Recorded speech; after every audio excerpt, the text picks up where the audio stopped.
Hi, everyone. It's Denise Brown. Welcome to the Caregiving Book Club. We talk with authors who also have a personal caregiving experience, and typically that experience inspires their books. So I'm grateful to have two authors with us today, Mary Tutterow. Hi, Mary. Hey, thanks for having me. Mary is the author of two books, The Heart of the Caregiver and The Peaceful Caregiver. She also cares for her daughter, and they cared for her mother in law who died in 2017. So she was a dual caregiver at one time. So thanks for being with us today, Mary. Glad to be here. And Bruce is also with us today. Hi, Bruce. Hey there. So Bruce McIntyre he actually cares for his wife, and he also helps persons who are caring for a family member with Parkinson's. He's the executive director of Parkinson Foundation of Oklahoma, and he's the author of four books, and those books are Thrive Anyway, Parkinson Positive, Graceful Transitions, and Resilient Life. He's also the author of a soon to be released fifth book, so we'll talk to him about that today as well. Okay, so Mary, let's start with you. When did you know you were a writer? Well, high school. I mean, it was my path always, and through my college years and my um, professional life. But it was a totally, I wrote advertising copy. I wrote commercials, and I ran a public relations firm, so I wrote a lot of PR product, but never like what I write now. That's interesting because I used to write for trade magazines and no My one read, marketing was business to business. there you go, but Yeah. no one read what I wrote, which drove me nuts, which is what led to my career change. So it's interesting how we turn our writing into something that feels much more personal to us. And that's what becomes meaningful writing. Yeah, because that's when it shifted for me was when I had to give up work and I was just living in a hospital with our daughter for years. I journaled. I couldn't stop myself from writing. I was journaling. So that and then that became more passionate writing. It wasn't dry writing. It was from my heart. Yeah, yeah. Bruce, when did you know you were a writer? Well, I knew I wanted to be a writer when I was a freshman in college and did some writing throughout my 20s and early 30s. And I submitted all kinds of things. And then I remember the day I got rejected instead of ignored. I was so glad that someone actually acknowledged that I wrote something and sent it to them. And, but then shortly after that, things kind of finally came around and turned in to some books that turned into a circuit of speaking, and it really finally, I guess, my ambitions caught up with my ability. I don't know, or vice versa. So That's awesome. You yeah, knew you were a writer when you got your first rejection yeah, letter. yeah, It made it real. that's right. So I think of writing about a caregiving experience is really so much about putting your heart out there and really being honest about all the emotions that happen during a caregiving experience. So, Mary, you were journaling throughout these lengthy hospitalizations. So, when you're journaling, you're pouring your heart out. How did you then turn it into a book that you felt like, okay, this really speaks to what it was like for me, and it'll speak to a reader who might be going through something similar? Well, it was an interesting process because I didn't. I mean, it was so personal and mine was extremely spiritual, and I kept thinking this is just something that's affecting me, but people started seeing me going, how are you still standing? And would ask me that all the time. And I'd say, well, I'd be happy to tell you. And then word got out, and my church asked me to host a small group. And so when I started hosting the small group, the journal pages turned into workbook pages. Wow. And then I watched how did strangers respond to what I had poured out. And so I got to tweak it by watching what people understood and what they didn't understand and what they wanted to know more of and all that. And so I was given a really beautiful process to refine it, to really know what touched people. I think it's interesting during a caregiving experience, we often don't quite have the words for what's happening in our day, in our life, with our caree, with other family relationships. So it sounds like your writing really gave people the idea of the words that they could use to describe what was happening to them, Mary. And I'm wondering what you heard in terms of the readers really talking about how this helped them find their words. Well, mostly it was all words they'd been terrified to even think, let alone say. And when there they were on a page from a stranger's mouth, people reacted tremendously, like, thank God someone else said it.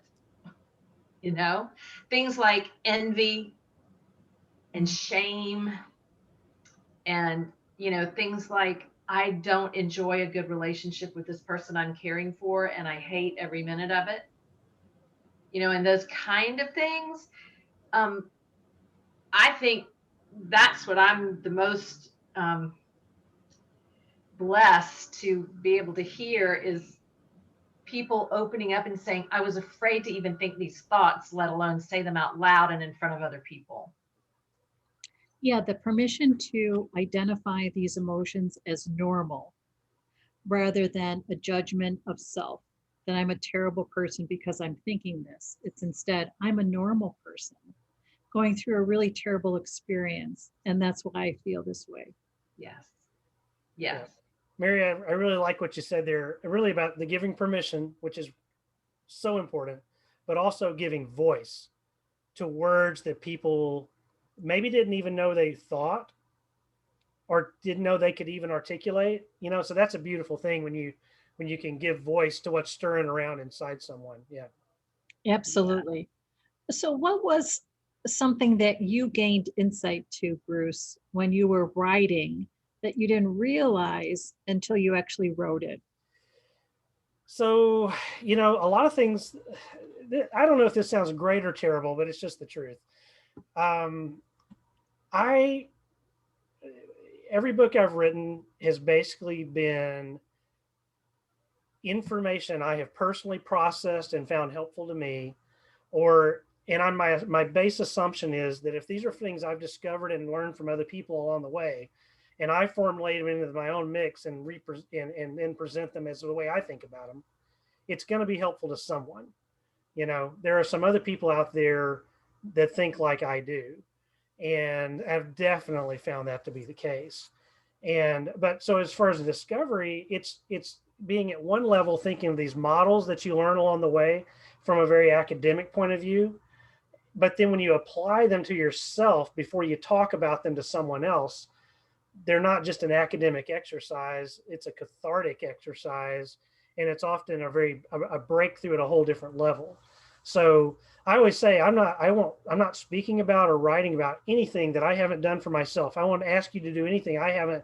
I won't ask you a question at the end of the chapter that I haven't wrestled with, or and so for me, maybe that's overly personal, but it's Oh, just but what I how do. wonderful to have a man's voice. There's so few, to have someone that is male and speaking honestly, because I have to say, we do have some males in our group, but they so need a male voice to hear, to listen to, So I'm so glad you're out there, Bruce. Yay.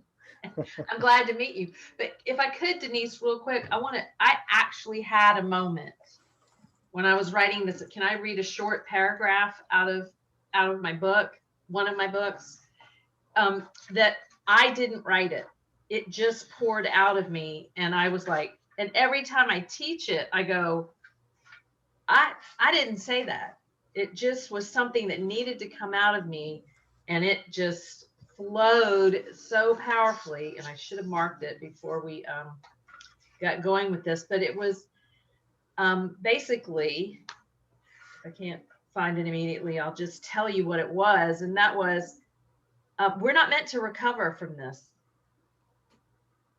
You're not meant to go back to the way things were. And that this whole experience, if you're going to have it, if you're going to survive it, you're going to see it as something that's going to take you to a new place. Because I think that's the thing with caregivers, and there are so many people are just absolutely shocked when it's in the beginning part of the book where we say we're not meant to recover, and they go, that's right, because most people are dealing with someone that's going to pass away, or if they are dealing with someone who's going to get better. If you've been through something like this, you've got a lot that you are being molded and shaped by this experience, and you won't ever be the same again. And there's so much more pain when you keep trying to wait for it to get back to normal, because it just never does. And hoping that it'll get back to normal, because then you hit a series of disappointments because you're trying to achieve something that's not possible. That's right. And then your grief, if you end up grieving, is even greater. Yeah. And if you've been preparing yourself all along to transition as well. Yeah. Well, there's something powerful to be said about that, and expectations, because our expectations going into whatever we go into are a lot of what either empowers us to do well or hinders us. So yeah, that's good. Tough, but good. Yeah, it's the resetting the expectations. And it's also resetting what we can expect of ourselves. We have this idea that we're going to be perfect and loving and compassionate 24/7. And that's literally not what happens. And I also think we have to be compassionate about time we have for things that are important to us, like writing. So Bruce, how do you set aside time to write, to make sure you actually sit and write? So, well, for a long time in my 20s, when I read books by writers about writing, basically the point of every book that's been written about writing is writers write. So whether you're good or bad, just keep writing, whether it's 10 words, 300 words, 3 pages, whatever your mark is. And so for me, it's basically been 5 days a week. I try to create 1 hour in which I'm in a space to write. I may write a lot. I may write a little. I may edit. I might brainstorm ideas. I might write a totally non-related story that's not in this project, but I'll write something for about, or try to write something for about an hour a day, 5 days a week. And it turns into amazingly short books, but I'm amazed how little I write with that process, but it is consistent, and I think that for me is the key. It's the consistency. It's just putting yourself in a position that it could happen. And we know that we have a very unusual reader, and that's a reader that has a short period of time to read. And so they need to pick up something that they can read in spurts, and it makes sense as they spurt through it, so to speak. So it's beautiful that you're able to write something that's concise, that speaks to them. Mary, what's your writing routine? It's called, I trick myself into doing it. And that is, I almost always schedule an online class for new content. And so I have to teach it. And if I have to teach it, then I've got to organize it, which is usually the first thing that I have to do. I have to organize it. And then once I organize it and teach it, then I listen to what other people are saying. And so I get a much broader, and so it's exciting to be able to take things that I've learned and from other people, and then fill in all the gaps of the outline that I had. And so I do it very strangely. And so you pointed out so perfectly, Denise, that we work with people who have very short time. And so I write for maximum impact, and that's why I've kind of chosen the workbook, even though my agent has me writing an actual trade book now. But I've been writing the workbook format for so long because you can get right at people's thoughts very directly without having to weave a story or anything, and just get right at what steals your peace. And what are you going to do about it? And let's just hit the ground running and make them interact with concepts. And I force them because they do have so little time. And if they're just reading along and going, yeah, well, I try and get them to read something that's going to make them go, huh, I never thought about that, or that surprised me, to kind of shake them and wake them up and realize that things can change. Mary, you kind of talked about this, but I'm going to ask a more specific question, and that is inspiration for writing or an inspiration for a book. So, Bruce, you're writing your 5th book. What's the inspiration for it, and where did it come from? So the inspiration on this one is more of daily practices for personal peace, cultivating personal peace. And they're all, it's 3 sections of different types of exercises, with, stories that lead into the exercise. And so they're things I do. I generally, I get up and I get out in the morning and I do these things, and I learn them from various people and places. Some of them I made up, but a lot of them I'm passing along, and but also I like what you said, Mary. A lot of times my thoughts coalesce around it by putting it into spoken format, into a taught format, forces some cohesion to the thoughts. But the inspiration is just, these are almost always, every book is made, it's something I need. And so these are things that are helpful to me, and I bet they'll be helpful to someone else.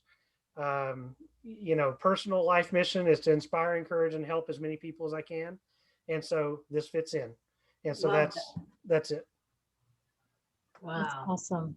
That's awesome. So, Mary, what inspires you?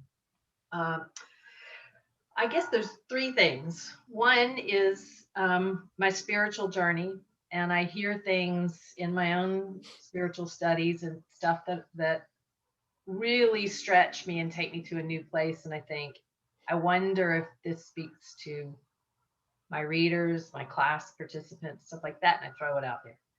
Secondly is my daughter's, I'm actively caregiving for someone who has critical needs almost weekly, and when things happen to us, I write it down, what I feel. So, especially the hard feelings that I go, wow, I've been doing this for 30 years and that caught me by surprise. So I write that down. And then the third thing is my class participants. They ask me really hard questions a lot, and they let me know, well, when this is over, here's what I want from you. And that's where it comes from. So I've been working on this third book for 2 years of teaching and having people ask me, and it's the answers to those questions, pretty much. What I love what both of you talked about is the fact that you stay connected to your reader, not while they're reading, but while they will be reading, so to speak.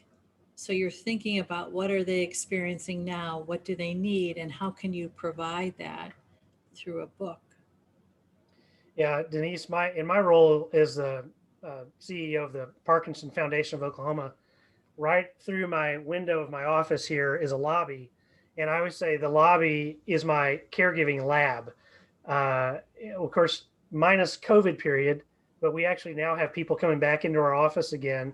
And those are caregivers that sit in that lobby and talk about caregiving things multiple days per week, multiple groups. And so it's always there. Yeah. Yeah, absolutely. We know our experience, but to understand others, I think adds another dimension to our work. That way, we're not just talking about ourselves, but we're talking about ourselves, the universal experience of caregiving. I think that's such a good point, Denise, because there are tons and tons of literature out there for caregivers, and a lot of people feel like, I've got to tell my caregiving story. And we do need those stories out there. But it became real evident to me when I was in my early phases and reading all these books that were out there. I didn't need to hear about other people's pain. I wanted to hear about it's just like being in a support group. I want to know what got you out of your pain. I don't need to be dragged through the keyhole backwards with you because I'm doing it in my own caregiving journey. I need to know that you know what you're talking about, and then you help me. Mhm. I think that's something that it's so important when you write, that people really don't want to hear the details of your moment by moment caregiving experience because they're doing it. That's exhausting. What they want to know is help. Yeah. You need enough of the hard truth to have credibility that people know what you're talking about. But you're right. And that's what I like about what happens in our lobby, and the tone we try to set here at the foundation is that, you can tell the truth about your problems, but we don't leave it there. That generally these conversations are encouraging, inspirational, generative of good ideas and practical, useful ideas of what do I go home and try? What do I go do to help me do better with the difficult circumstances? And so that's a beautiful thing to hear other people talk about. And so that is inherently inspirational. Absolutely. Absolutely. Okay, so let's talk about the other hard part about writing, and that is actually putting your book out into the world, which means that you are opening yourself up for all kinds of things to happen, good stuff, great stuff, and maybe some difficult stuff. So, how do you manage putting it out into the world and feeling okay with whatever happens, happens? I guess actually, I'm going to ask you this more specifically. Do you read your reviews on Amazon? Yeah.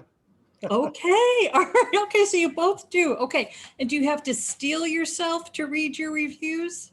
No. Okay. Awesome. Okay. So you guys have thick skin. This is awesome. So, what has helped you to just be like, I'm going to read what people say and it's okay what they say? Yeah. So I kind of have the stand-up comedian approach to this. That there are 100 people in the room laughing, or they are getting what I'm talking about, but there's one guy in the back that doesn't like it. It wasn't for him. It was for the other 99.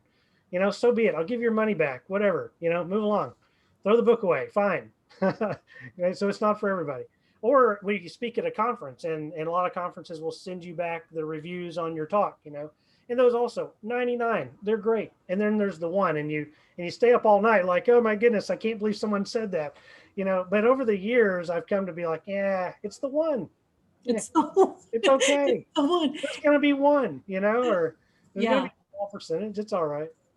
I had a friend give me really great advice many years ago, and that is when you're looking at your reviews, like if you've just spoken at a workshop and you get your reviews, throw out one high, throw out one low, and then you have a truthful perspective of how you did. Because there's always going to be one really low, one really high. Mm-hmm. So, Mary, what's your perspective on reviews? Well, I mean, I think they're important to selling your book. That's one thing, but I'm never really afraid because so many people have read the thing before it ever got published. There's so many people, my editor, and then the people in my classes, and there's just so many people who've read it and gone, well, that doesn't make sense, or that's the wrong scripture, or you didn't transition that very well, or whatever. That by the time it gets on Amazon, you know, I don't, if somebody wants to complain, I'm like, Bruce, okay, well, there's always one. There's always one. There's always one. Okay, so you guys have very healthy perspectives about reviews. I also think about Brene Brown. When she blew up because of her TED Talk, I think Oprah reached out to her and said, don't read your comments. And she actually didn't follow that advice and she read her comments and it really took her down because sometimes people, just are so unkind. So now her perspective is don't necessarily read your reviews. Did you watch her Netflix special that was out about vulnerability? And she talked about it's only people who are in the arena with you whose review matters. If they're sitting, in the high seats, They're completely out of it. They're not part of your experience. Their reviews don't necessarily matter. It's only those who are in the arena doing the hard work with you. Yeah. Yeah. Those are the ones that matter. Yeah. I have a firm belief to not waste time on your critics. Oh, okay. I like Wasted that. energy. I mean, not that there's not something true that maybe should be considered, but there's only so much of my emotional and mental energy I can put into that. I have good things to do. I mostly do all good things. I mess up some things, but I'm not going to waste time on my critics. Okay, that's awesome. So if anybody is watching and listening and they're thinking, I want to write a book and put it out there, but what do I do about the critics? You just Don't don't waste waste time on time. your critics. There you go. Good There work you to do. go. Go do Don't it. worry about it. Don't worry about it because otherwise you keep it in. We were talking before we started today's show, and that is this idea that you don't write a book to put it on just your bookshelf. You write a book to put it on other people's bookshelves. So, And I think it's really important for everything we've been talking about today, and that is hone your niche. Really don't try and write for everybody. You just can't. Write for what you know the best. And even if it's about grief or it's about diapers or it's about, whatever it is, try to get it there first, because that's where you also are the most comfortable. Instead of thinking I've got to write something that's going to change the world, just write what you know in a very small thing first. right, because there's that great saying about changing one person's world, and that's really impactful work. And that niche is so important because sometimes people feel like, well, I've got to be broad, but you have to be really specific because when you're specific, then people know who you're writing for, and then they can recommend your book to that particular niche. It's really important. Bruce, Yeah. I think you wanted to add something, Bruce. Oh, no, Oh, okay. I'm good. Okay. So, Well said. okay, excellent. So let's close with your website addresses. So Mary, for our listeners and viewers who'd like to be in touch with you, how can they reach you? The heart of the caregiver.com. The And my heart. email is theheartofthecaregiver@gmail.com. Okay, excellent. Excellent. Bruce, how can our listeners and viewers reach you? BruceMcIntyre.com. Bruce at BruceMcIntyre.com. Nice and easy. Okay, you know what? Let's also talk about when your next books will be available. So Bruce, what's your target publication date? September. And so we're into the publication, the creating process here of the actual product. So yeah, but it's all edited and everything. So We're right around the corner. What's the name of the book? coming up, Receiving Peace. Oh, love it. Oh, I love it. Okay, Mary, when can we expect your third book? That's interesting. I don't know. The trade book, I don't know. I've been given 2 years to write it, 2 more years to write it. So I don't know. But I will have a book that I'm self-publishing on Amazon that is The Christmas Caregiver, and that'll be out in time for the holidays. It's called The Christmas Caregiver, All Is Calm. Oh, Nice. love Great it. title. Okay, that's awesome. So we have some great books to look forward to this fall. That's awesome. Okay, Mary and Bruce, thank you guys so much. Thank you, Denise. Good to chat Thanks with you, a Mary. lot. And for those of you who are listening and watching and want to equip your libraries with great resources for those who care for a family member, you can go to careyersacademy.com/library. We've got great resources for public libraries to use so they can start to really do an effective outreach to family caregivers in their communities. Thanks so much for listening and watching. I'm Denise Brown. Take care. Bye-bye. Thank you. Thanks.